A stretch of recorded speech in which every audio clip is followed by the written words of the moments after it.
Okay, good afternoon, everybody. On behalf of RTPI Scotland, Central Scotland Chapter, welcome one and all to this afternoon's webinar, one of a series of so far successful virtual events organised by RTPI Scotland on behalf of the Scottish chapters. So hopefully we'll continue this positive trend. The topic of today's webinar is to provide an overview on heat networks and the potential to reduce carbon emissions. Well, given time limitations, we can't really do much more than make this a taster session. We do though have a wide range of professional interests in attendance, and the level of response shown is really appreciated. First up is myself, Richard Callender, comprising one of three presentations. I'm Senior Planning Officer with Stirling Council, Development Plans Team, also convener of Central Scotland Chapter. Professional remits include sustainable development, climate change and renewable energy. I'll cover technical and economic context for heat networks, review the role of the planning system as an enabler and/or facilitator, highlight what might be in store under National Planning Framework 4, and we'll conclude with a case study which looks at the practicalities of putting planning policy into practice. This will be followed by Guy Milligan, Principal Consultant, Energy Strategy and Planning from Ramboll UK. Ramboll is a leading multidisciplinary engineering and design consultancy focused on creating sustainable societies. Guy will cover, from a Scottish perspective, net zero definitions, targets, progress so far, heat demand and supply in Scotland, low carbon heat policies, and district heating and low carbon. Finally, Roy Smith, Sustainable Project Officer, Stirling Council, will present on Stirling's low carbon district heating network. Roy's with Stirling's Council's lead officer in the procurement and implementation of a district heat network for the Forthside area of Stirling in partnership with Scottish Water and other agencies. Forthside is a key locality in the Stirling and Clackmannanshire City Region deal and is allocated for a significant scale of mixed-use development in the coming years. In the background also is Jenny Stansfield, Communication and Events Administrator, RTPI Scotland, who's greatly assisted in the facilitating of this event and other chapter events, and will deal with any technical issues during the course of the event. Fingers crossed everything will go smoothly. Presentations have been timed for 35 to 40 minutes. This will leave space for a short Q&A session, so please submit queries, comments, questions as we go along, and we'll return to them in due course. Home to wrap up at 5 o'clock. Anything we can't cover, we'll do our best to follow up on in the coming days. So moving first of all to my presentation. I'll take a planning perspective on heat networks. First slide, I thought it would be useful just to give a high level context for today's topic. And one of the fundamental laws of physics is that energy cannot be created or destroyed. It may be changed from one form to another. So we really don't produce energy per se, but devote a great deal of time and effort converting it from one form to another. The reason for the background picture is that so much of this energy is derived from heat and light from the sun. Basically, a nuclear fusion reactor, albeit a handy 93 million miles away, the source of the fossil hydrocarbon energy we are currently burning up with reckless abandon, and the majority of other current and future energy, low carbon and renewable sources, including biomass, wind, solar PV, hydro, solar hot water, passive solar heat, and air, water and ground source heat pumps. Nuclear, geothermal and tidal are the main energy sources where it doesn't have a part to play. So heat is just one form of energy. Unfortunately, has a tendency to transfer from hot to cold objects. Another consideration is what's described as the energy trilemma. Used to be a dilemma, but now a trilemma. And this is often described as three competing policy outcomes which must be delivered. Decarbonisation, that's carbon or other greenhouse gases from energy use must be reduced in order to reduce climate change impacts. Security supply, an adequate security supply must be maintained, including resilience of both short-term and long-term challenges, and the cost of energy must be affordable to consumers. So you can pick your energy source, work out a point system and fill in the requirements of each of these categories. as with any point systems, these are of course open to their own value judgments. Putting this into context, again, some diagrams that say highlight the change of energy from one form to another is an inherently efficient process.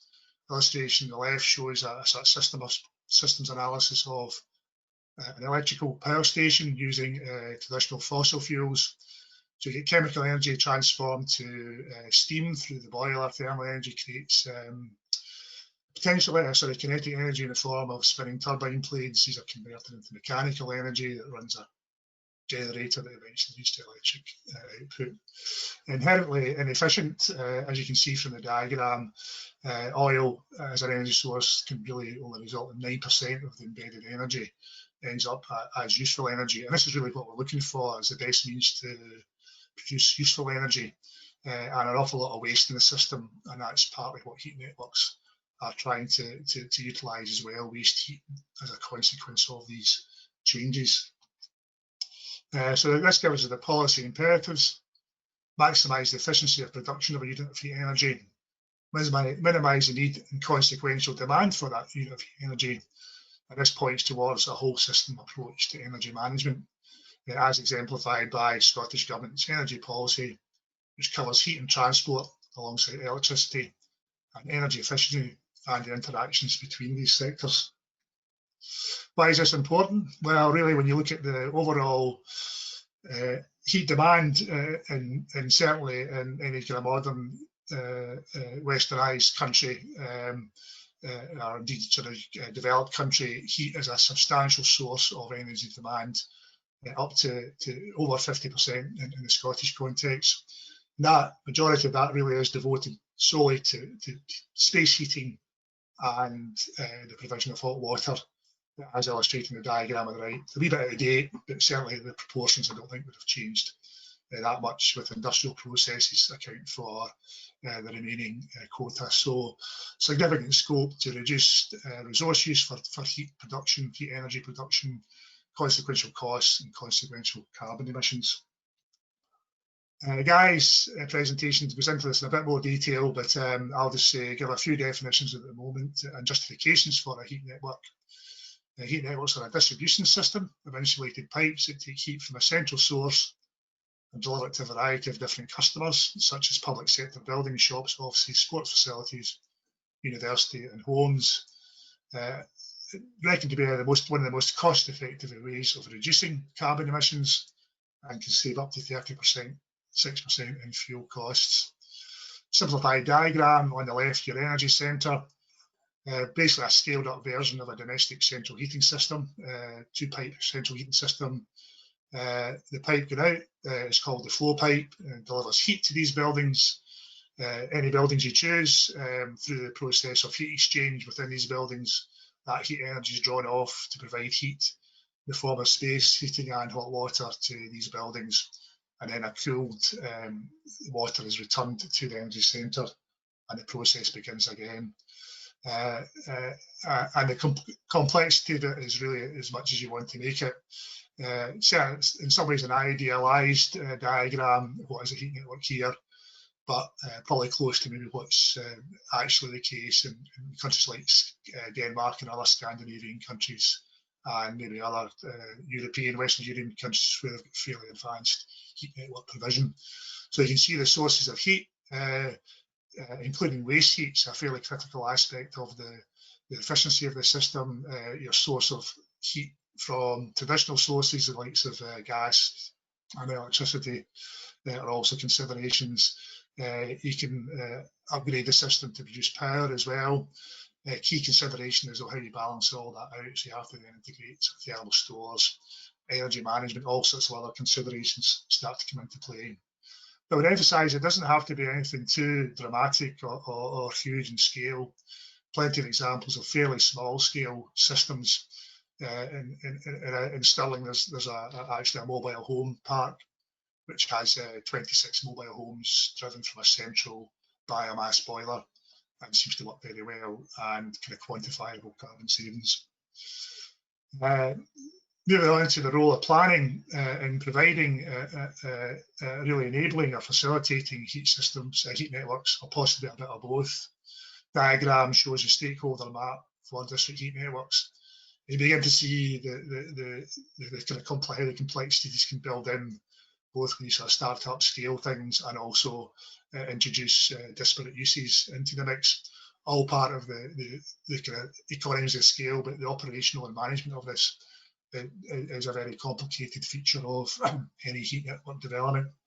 So you can see investors, developers, operators, users have all roles to play in the kind of kick-starting heat networks.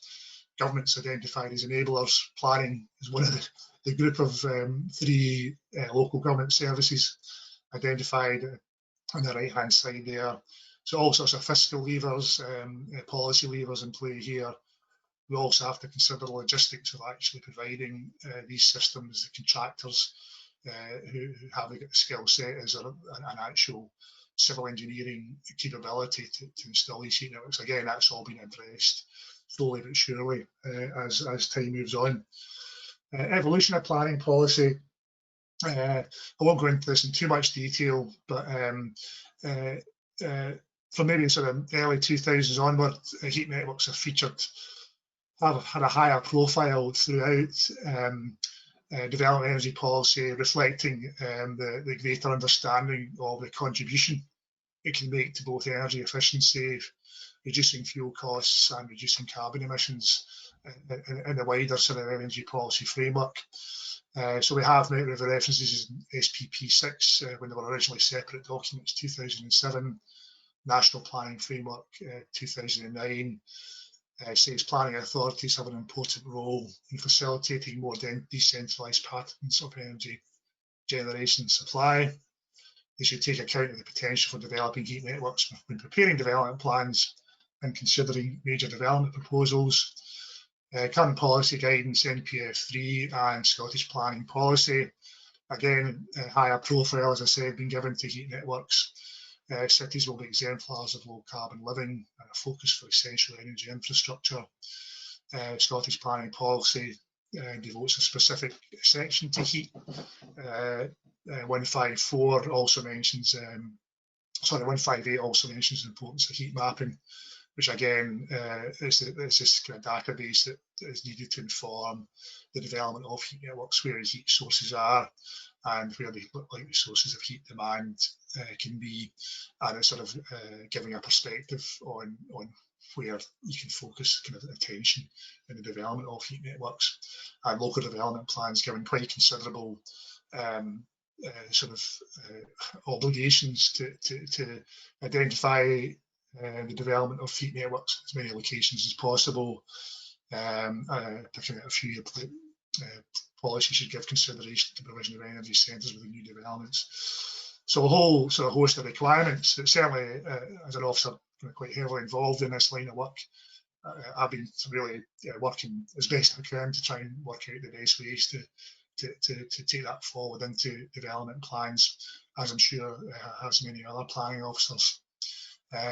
So really, we're in a situation where, yes, we're likely to have significant policy guidance in the development plans reflecting the national guidance, but how we implement these through the determination of planning application, I think, is something that still needs to be addressed coherently.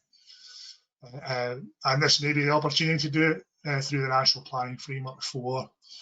One of the key objectives will to be address targets relating to the reduction of emissions of greenhouse gases, improved alignment with wider programmes and strategies, and in relation to the climate emergency will include considerable focus on how the planning system can support climate change goals.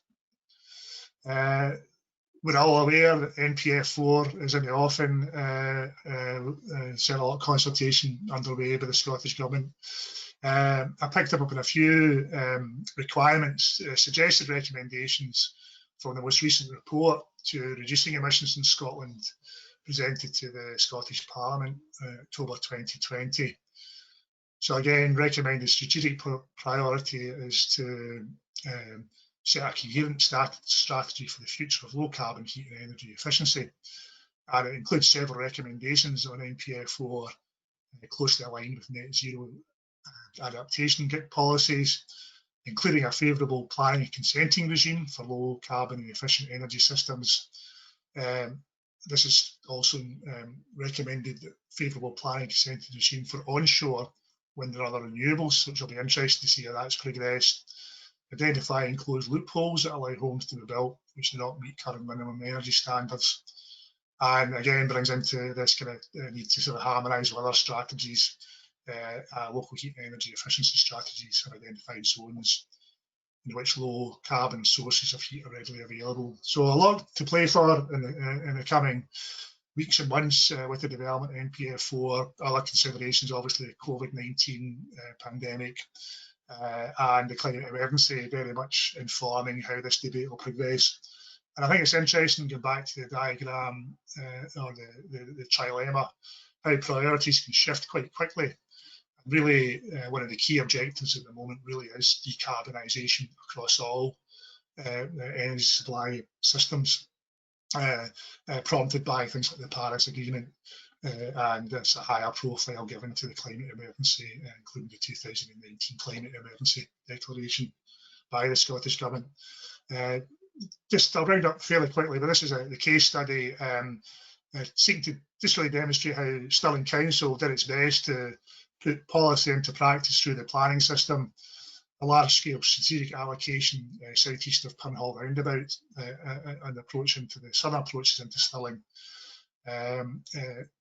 A strategic allocation formally allocated in 2011, or formally identified in 2011, and a key requirement was to include energy efficient buildings and innovative form of district heating technologies. Very little interest in the site until Springfield Homes came forward in 2017. They've since now been given full planning permission for development of 3,000 homes, village core, community camps, including secondary schools, a primary school, a separate primary school to follow, and a new business park. So the type sort of mixed use development at a scale you would think would really lend itself to the provision of an integrated heat network system. Alas, despite asking very nicely, the response was a district heating solution may be feasible at present, but remains unviable based upon the upfront level of capital expenditure and expected commercial rates of return.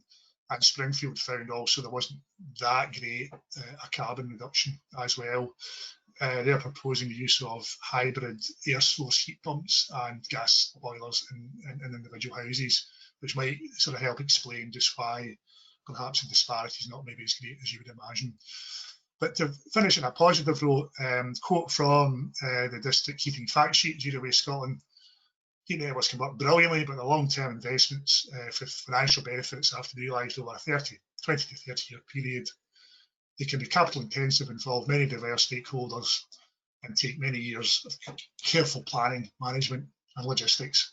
Okay, thank you. If there are any questions, queries arising from the presentation and others, please do submit through the question button on the programme. Moving on to Guy Milligan now. Thanks, Jenny.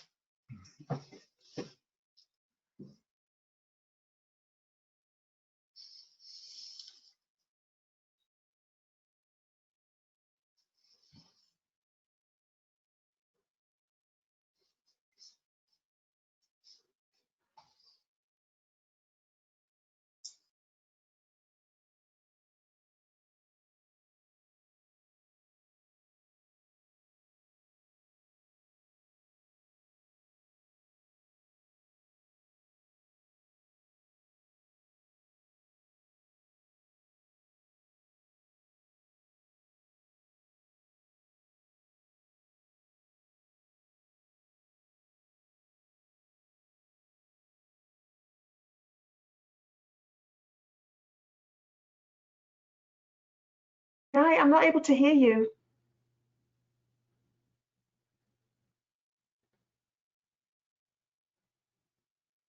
Can you hear me now? Yeah, hello? Good.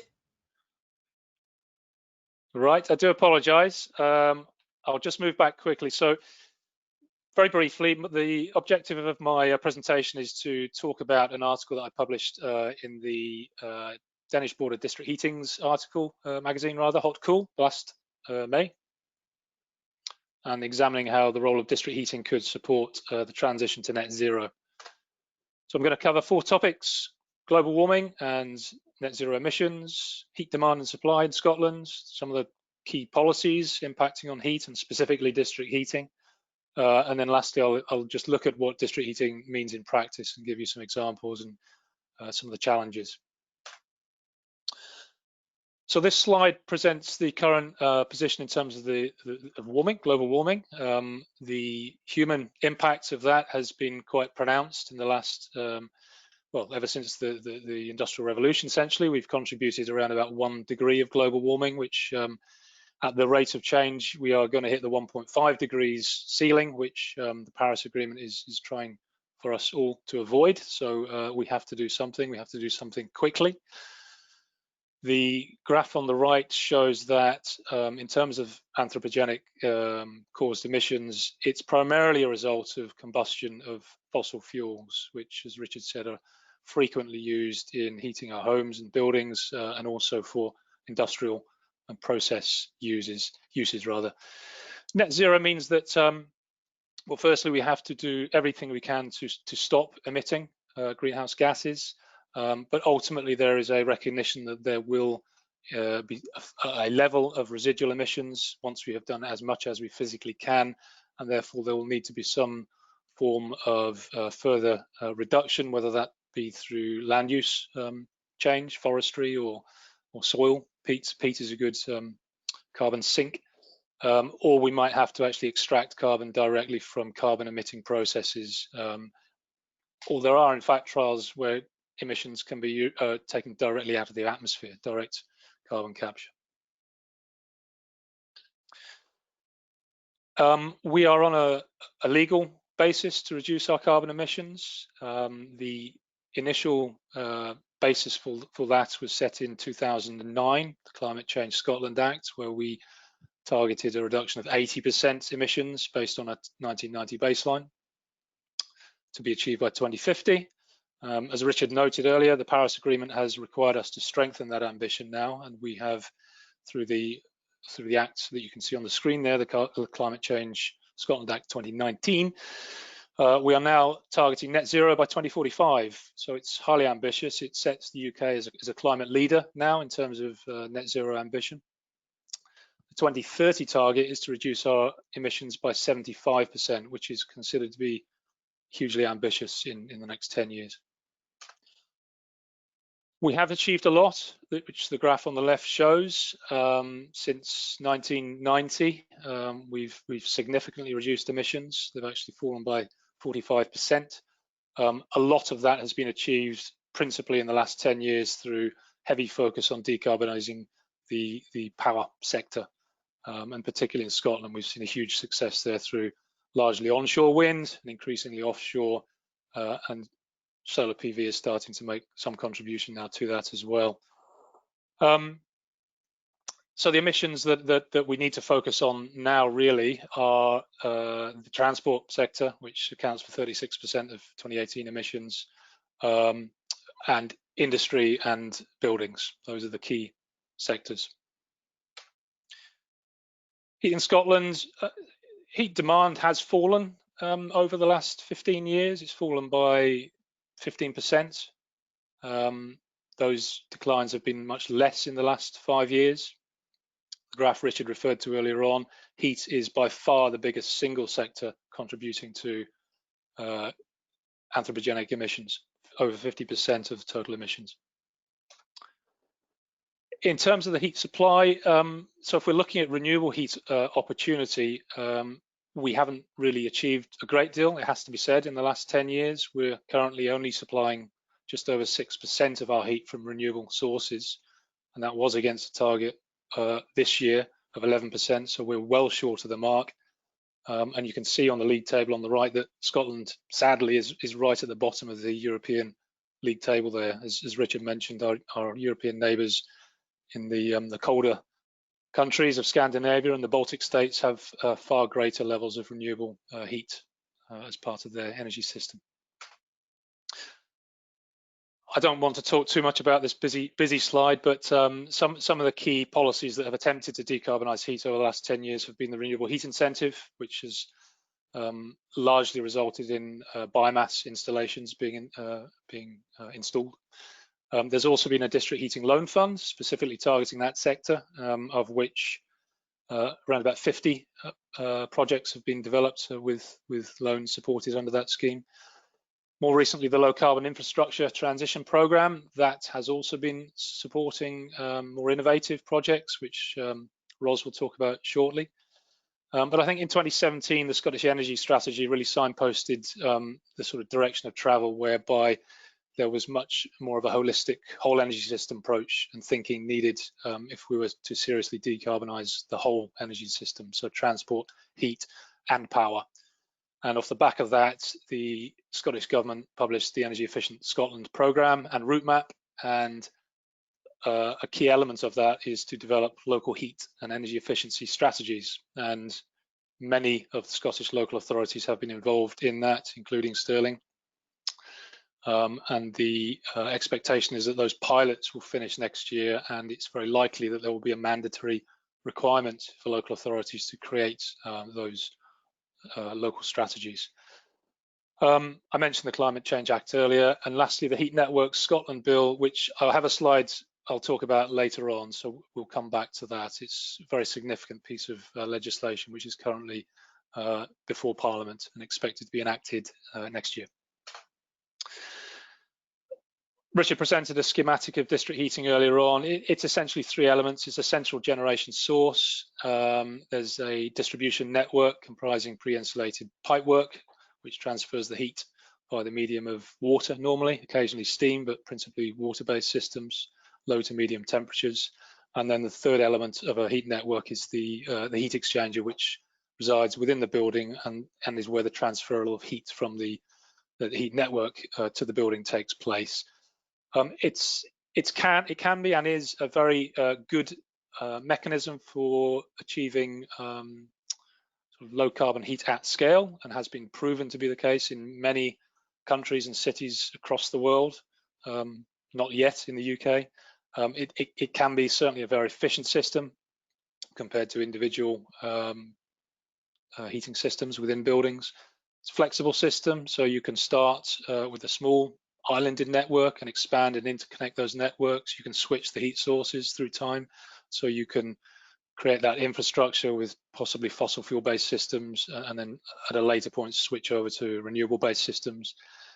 And very often it's affordable, can be competitive with the current gas based heating systems we have in the UK. Heat policy statement from the Scottish Government in 2015 had a specific target for district heating by 2020 to have 40,000 buildings connected. We are about 3/4 of the way there. We don't have the latest figures yet, but it still forms only a very small proportion of overall heat supply. Around about 1.5% of heat is currently supplied via district heating. If you compare that to Scandinavian countries, the figure is 50, 60% or more than that. So there's massive scope for district heating. Scottish Government, in its policy memorandum supporting the Heat Networks Bill, published some analysis around what they feel might be achievable in terms of district heating to 2050, depending on the level of policy support in particular, which shows that there's a potentially a tenfold increase from where we are now to an environment where there's much more political support for district heating. There are many different projections about the extent and scope of district heating. I think those figures are still rather conservative, and I think in certain urban, densely populated city areas, the percentage of heat supply from district heating can and would be significantly higher than that. And the graph on the right shows a journey from Sweden, actually, from initially fossil-based district heating schemes, predominantly oil and more moving into gas in the 80s. But they transitioned very heavily into biomass and waste heat recovery via heat pump systems. Sorry, this is a slightly busy slide, but I wanted to show 3 innovative district heating schemes that have been very recently commissioned in Scotland. In Ramboll, we've been involved in 2 of those schemes at Queen's Quay in Glasgow, which is going to be the largest water source-based heat pump scheme in Scotland, supplying a district heating network. We're just involved in witness testing at the moment for that scheme. Heat on is anticipated later this month. Stirling, which Ros will talk about later on, highly innovative, extracting heat from sewage waste heat system in Stirling. Again, we in Ramboll had involvement in the initial conceptual design and subsequent support to the council through the construction phase. And then a 3rd scheme on the right there, Glenrothes, which takes its heat from the biomass Markinch plant. There are differing levels of public sector engagement. They have all been led by local authorities. Queen's Quay is fully public owned. Stirling and Glenrothes have part public ownership in terms of the distribution network and onward selling of the heat to the consumers, whereas the generation assets are owned by 3rd parties. Other examples are shown on the slide there in terms of public sector-led projects. I think where we're interested perhaps to see where the market goes in terms of scaling up is to what extent the private sector becomes more engaged in owning and operating such schemes. The Heat Network Scotland bill I mentioned earlier on is seen by government as a mechanism to facilitate that wider participation in heat networks and to encourage that step change in growth. It wants to attract broader private investment to support the public sector and also increase customer acceptance on being connected to a network. Look, we have to accept that it is quite alien to many people. There is a hope and intent as well that that would then move the market from a very much ad hoc sort of small scale basis to a much larger scale strategic approach to district heating. Key aspects of the bill, you can see them listed there. We're moving to a licensing and consenting model. That doesn't exist at the moment. There will be powers of local authorities to designate specific areas within their regions as heat network zones. Within those zones, the license holders may be awarded exclusivity, so that may encourage the uptake, particularly from the private sector, where there may be more, less risk to them and more demand assurance. And there will be increased powers provided to the operators of those networks around compulsory acquisition of land and way leaves, access to land, etc. Really important bill, and encourage you to have a look at that. Penultimate slide. This is an example work that we've done a few years ago, actually, with City of Edinburgh Council to demonstrate how wider city scale planning of district heating can really reap the benefits of district heating on a city scale, because it can connect areas of the city to multiple locations of heat generation sources. Very much now part of the council's strategic thinking. There are a number of networks that are either in development or being proposed for development now that ultimately can connect up to that wide city scale approach. Really positive approach from the council there. And lastly, some conclusions. So Scotland has made really good progress in decarbonising power.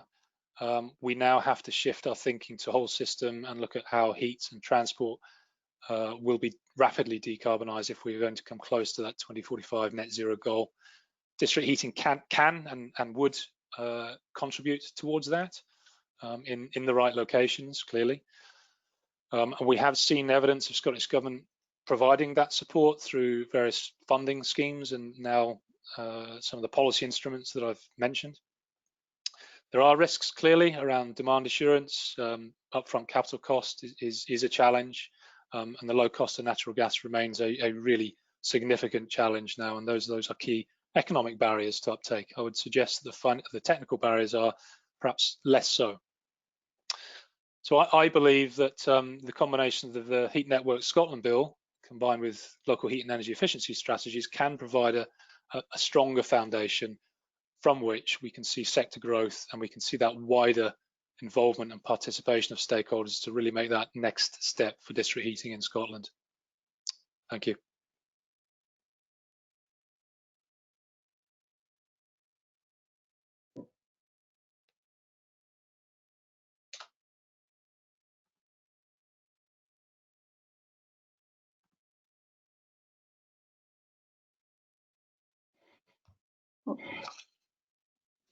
that worked? Has it gone on? My name's Ros Smith. I work in the Sustainable Development team at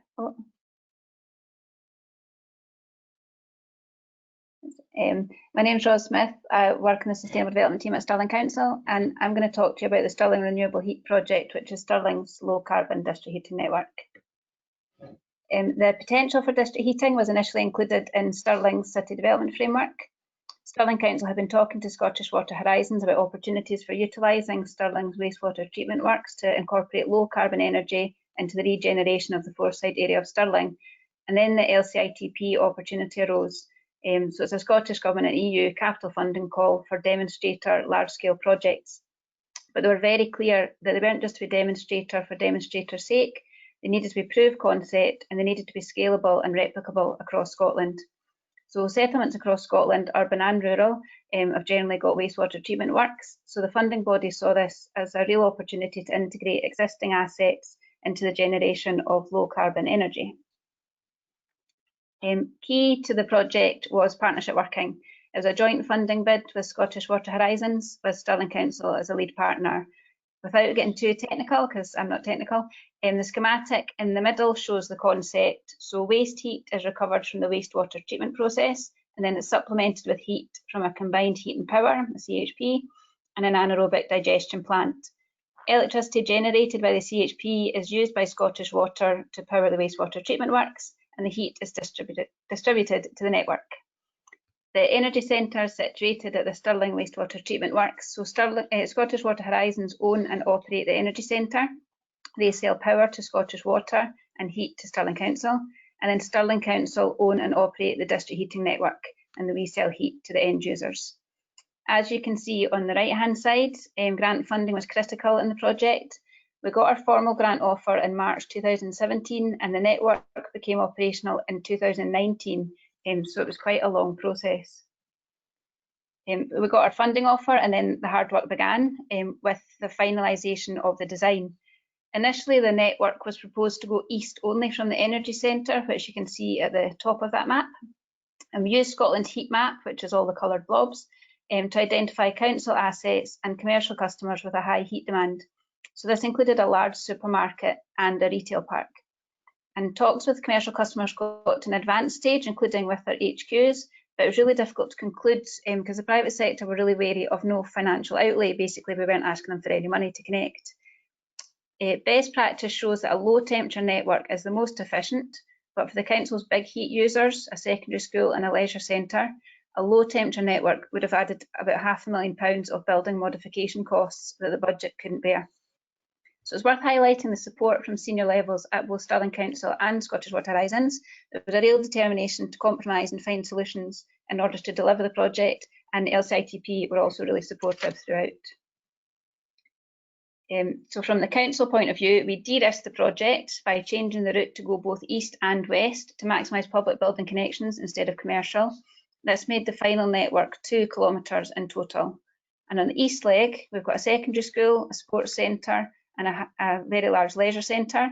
This changed to a high temperature network, so we removed the £500,000 worth of building modification costs.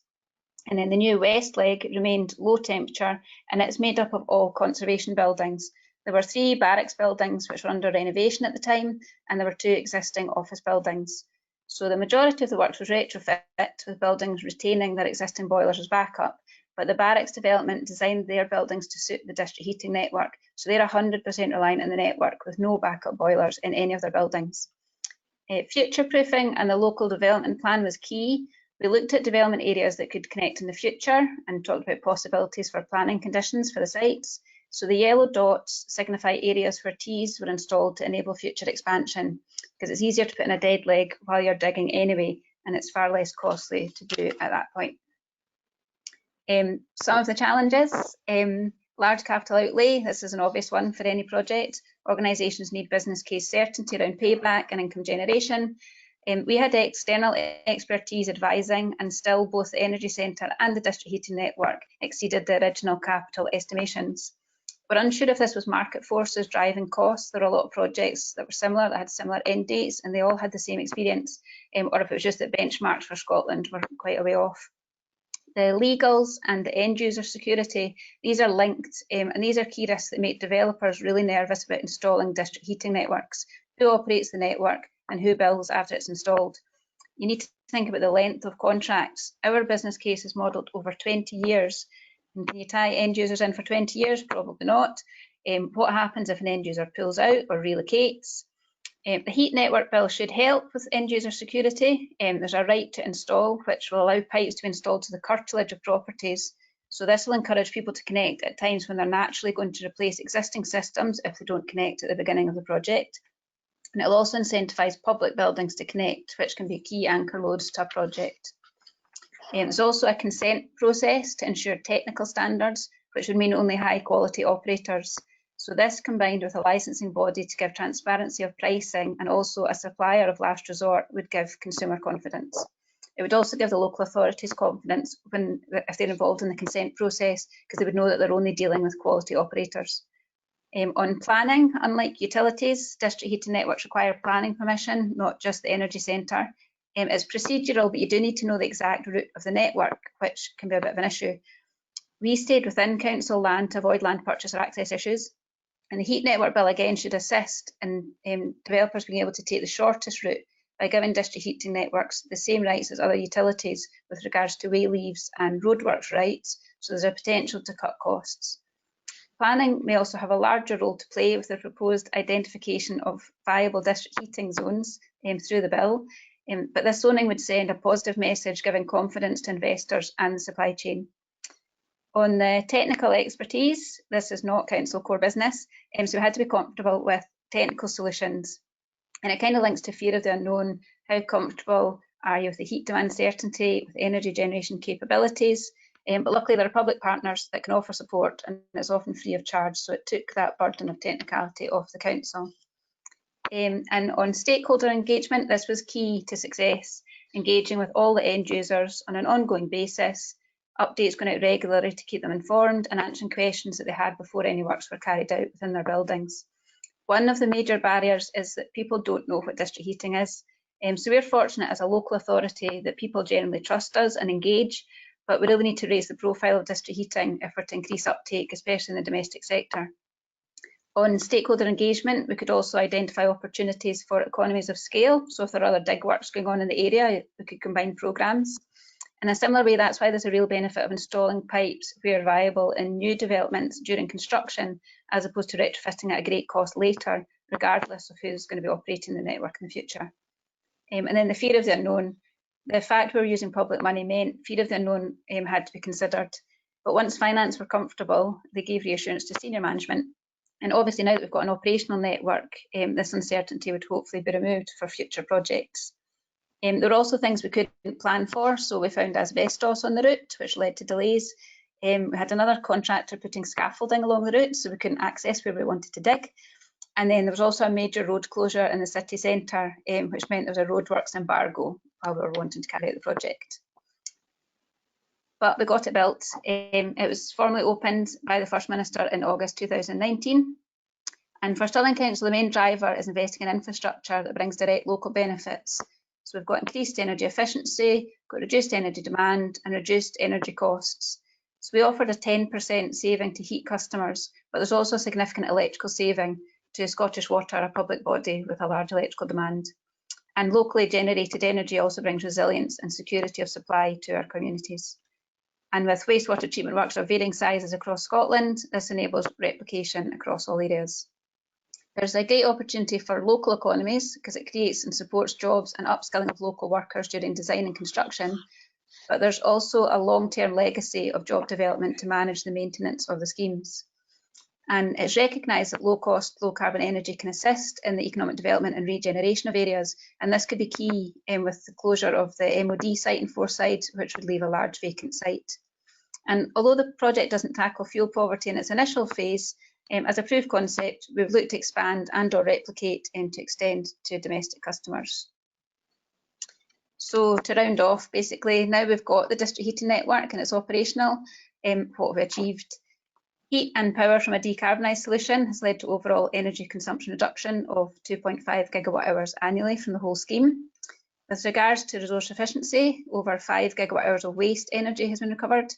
And we've got energy savings to all the end users. So the heat customers get a 10% saving on their heating costs, but there are also additional savings to them from boiler replacements and boiler servicing. A total of 381 tonnes of carbon is saved annually from the scheme. That's a reduction of 10%. This is due to the decarbonisation of both heat and electricity. And I suppose the key objective is that we created an asset that generates low cost, low carbon energy. It's got a long life and it can be extended and maximised, as well as being able to be replicated. With no shareholders, the income generated can be reinvested into more low carbon projects. And we're already investigating an expansion to existing buildings and new developments. And now that we've indeed proven concept, it's been operating successfully for over a year. Hopefully this would be an easier switch to envision for prospective customers, because they can talk to existing customers, and obviously with lessons learned, delivery would hopefully be easier on our side as well. And that's it, thank you.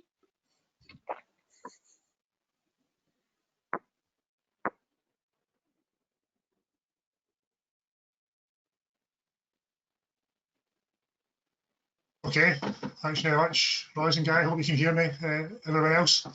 So yeah, very interesting presentations. I really get sight of Guy and Roz's presentation just yesterday, so I've learned quite a few things that I didn't know in the process, and I hope you've picked up on a few of the kind of many issues associated with the progressive implementation and sort of procurement implementation, how things are going to progress in the coming years across all the sort of many partnership contributions that have to be made to a heat network. Maybe just to get a bit of discussion going, I've got about 15 minutes before we have to wrap up. Some questions have come in, so I'll run through them and maybe seek responses from Guy and Roz, and maybe Chip and myself if I think I can. First question from Neil Sutherland. What do you think the impact of the upcoming ban on gas use in housing will be? Again, I'm aware, I'm not quite sure how advanced this is, but I think 2025 has been mooted as a deadline where after which no gas boilers will be allowed in domestic heating situations. This will be under the building regulations. Any thoughts, Guy? Sorry. Well, I think it's a positive step. I think it's a necessary step. I think it could happen sooner, if I'm honest. But I guess there have to be transitions, and these things need to be managed. It's a significant change for many developers. It's the default position has been and continues to be individual gas boilers. So we have been perpetuating a situation where we are further adding to emissions through the new building stock. So I think there has to be a change. I'm sure that developers will be more receptive when there's that level playing field, because I suspect some who've considered alternatives, whether that be district heating or other individual building level solutions, have probably reflected and considered that the capital cost is perhaps something that they've been unable to recover through the selling price of the property. So from a developer's perspective, it's probably still a difficult one to swallow financially. I can understand that. But I think as we move forward, as that horizon becomes ever nearer, then there will need to be that sort of recognition that we all have to step up to the plate and really genuinely look for alternatives. So I'm not for one moment suggesting that district heating is the only or the right solution in all cases, because it won't be in less dense areas. But my presentation's suggesting that if we adopt the thinking around wider strategic opportunities for district heating, then we will find situations in new developments, for example, where if they are proximate to existing buildings, then stronger cases can be built to have a wider network that connects both existing and new build properties, and the commercial case becomes not necessarily easier, but perhaps more palatable. Okay, thanks, Guy. Roz, in relation to Forthside, I think I highlighted at the beginning of the event that will also serve a fairly wide area of regeneration and new development, including housing. So in some ways, we're already ahead here with the very fact that this development can tap straight into a heat network. So there really won't be any kind of need to agonise over what's the best option economically from a carbon emissions point of view. And I think it's really getting that momentum behind heat networks, and that might be part of the justification to introduce a ban. I mean, gas, as Guy says, it's at the moment, it still is a very cheap way to heat houses, partly just down to the cheap fuel costs. That can change quite dramatically. And it goes back to this kind of carbon decarbonisation, decarbonisation. This is where your priorities, your energy trilemma can shift very quickly. And the clear priority now is to move towards a decarbonisation much more rapidly than maybe would have been 2 or 3 years ago. And one obvious way to do it is introduce a building regulation that says you can't heat houses anymore, no matter how efficient the system might be. You're still burning carbon, you're still creating carbon emissions. Any thoughts, Royce, yourself? I agree with basically everything you said. It's definitely welcome to ensure that developers will look at all options. On the gas cost one that you just raised, the cost to implement district heating actually makes it really difficult to stack up if you're competing against gas. That's why our funding is necessary for this to stack up at all. But it's really interesting to see, we're hoping to expand into off-gas grid areas where fuel poverty is generally higher. And we might have a better chance because we're competing against quite often electrical heat, which is a lot higher in price. So they might actually stack up easier in rural off-gas areas because the low price, the artificially low price of gas just now actually makes it really difficult to compete without some kind of regulations coming in. Yes, I think my background reading for my preparation of my presentation, that emerges as a constant refrain. Just making the kind of capital costs of a project stack up when you've got a very cheap source of fuel and a relatively well understood form of technology, i.e. a gas central heating boiler. And it's easy enough just to do that for individual properties as well. And it also reflects, I think, consumer resistance to heat networks and anything that's novel. Springfield certainly mentioned that they felt potential house purchasers would be put off if they were served by some form of heat network, rather than having kind of control over their own sort of source of heat via kind of central heating boiler. So again, it's maybe a way to sort of shift perceptions. And again, in Denmark, Scandinavian countries, you wouldn't think twice if you bought a house with connected to a heat network, but here, still a lot of kind of consumer and indeed institutional resistance to it. Okay, thanks for that, guys. Next question, Colin Hemfrey asking, are there examples of retrofitting heat networks into existing residential areas, as opposed to starting from scratch with new build schemes? Guy, you seem to be kind of heavily involved in, I mean, certainly some of the Aberdeen's maybe a good example of a fairly well advanced, one of the most advanced heat networks in Scotland. And they are tapping into, obviously, through social housing refurbishment, they've got that kind of base load they can tap into. Aberdeen is a very good example, and they've been doing it successfully for 10 or more years now through their Aberdeen Heat and Power arm's length vehicle. I mean, and they continue to extend across the city. They are planning to build into Torry, which is a very heavily sort of challenged area in terms of sort of deprivation, if you like, economic deprivation, and a lot of social housing are going to be connected to the latest development of the heat networks in the city.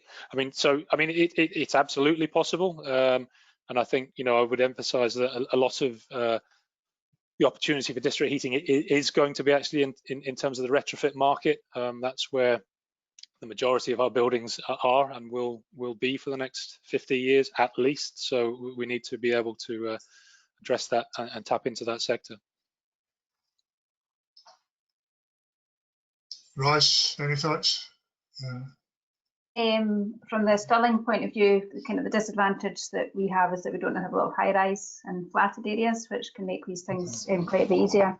We've got a very low population density in Stirling Council, but as you referenced the Finchley project, which just shows that you can, even in rural, quite low density areas, definitely make it stack up. But definitely Aberdeen's the trailblazer in this one. Yeah, so again, it's technically feasible. There's no doubt about But again, it's just the capital cost. A case study I came across from Denmark was just a fairly isolated village, with 43 houses of all sorts of different ages. They just got together and decided a heat network could be provided, and managed voluntarily, has to be said, by some sort of committee, maybe kind of community council based type committee.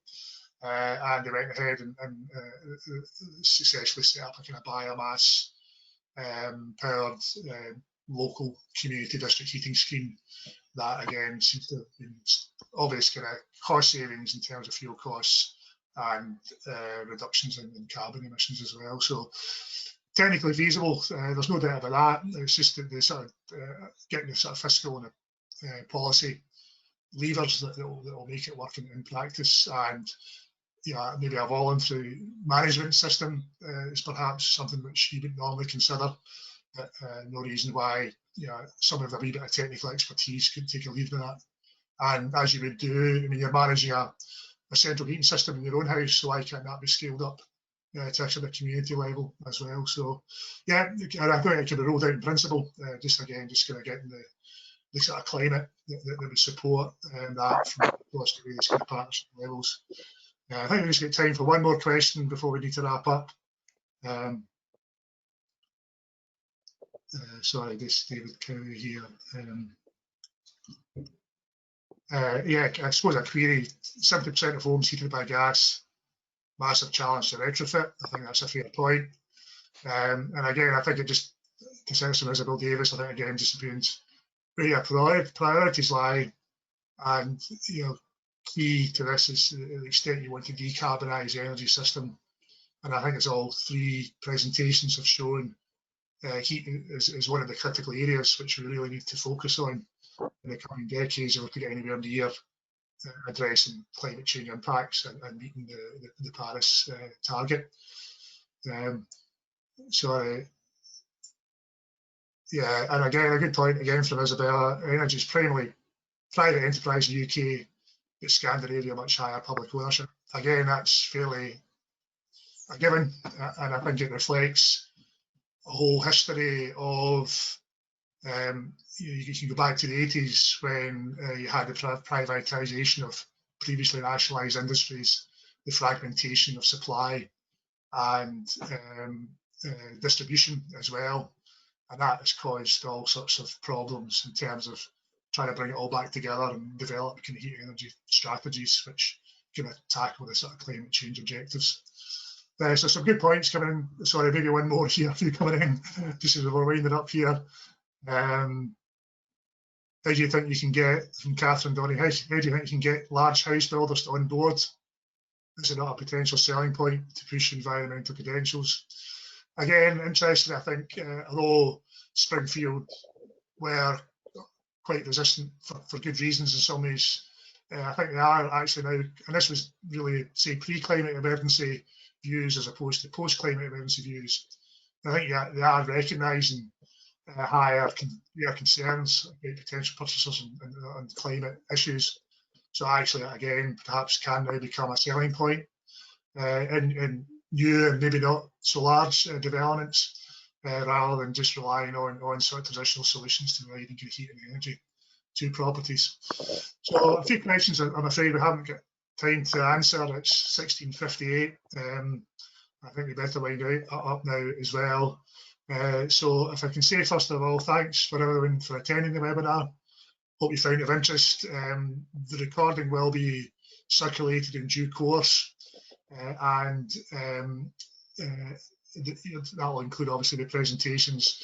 A lot of information in the presentations that weren't really time to kind of talk to. As you can see, a vast area in terms of technical side, policy side, fiscal side. So a lot of work in the horizon for planners, for engineers, for scientists, accountants to get the whole thing kind of up and running.